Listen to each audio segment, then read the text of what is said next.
سلام دوستان، من براتان یک خبر خوش دارم.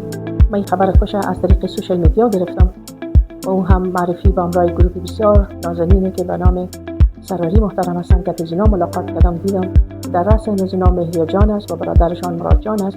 یک گروه بسیار کلان هستند، اما همین دو نفر ملاقات کردم و یک روی بسیار نیک و یک روی بسیار خوب همراه اینا ملاقات کردم و از طریق از اینا به دکتر خود رسیدم. اینا برای دکتر معرفی کردم. واقعا که یک گروه پرکار، مخصوصا همیشان خوب هستند. باز مهریه جان واقعا دکتر بسیار فعال، دکتر بسیار کارگر و کوشش میکنم بهترین برای مریض خود یا برای کسایی که مراجعه میکنن داشته باشن.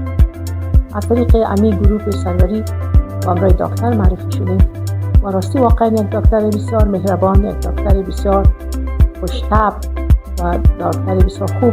همراه یک مشورتی یا کانسلتیشن از طریق تلفن همراهشان داشتیم به امریکا و باز ما رو بسیار خوش آمد گفتن و از روزی که من رسیدم به استانبول صباش همین گروه سروری برای من یک اپایمنت دیگه یا یک ملاقات دیگه با همراه دکتر به صورت لایف گرفته بودن. آمدم و دکتر خود دیدم، همراهشان ملاقات کردم و همراهشان این بسیار با خوبی با همراه من گپ زدن و بسیار با روی خوب و با روی بسیار یک دکتر لازم است که با مریض خود داشته باشه. اما یک روی بسیار نیک خوب همراه من کردن اینا.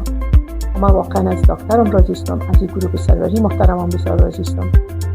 دیگه برایشان صبا انشالله که پروسیجرم است. من تازه آمدیم امشب در شفاخانه را سپری میکنم. معاینات لازمی که بود از من گرفته شد. صبا صبح وقت من پروسیجر خود دارم یا عملیات روی خود دارم.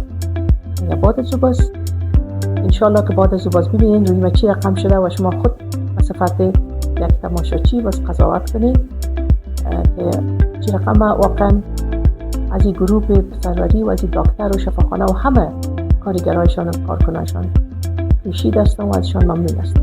تشکر.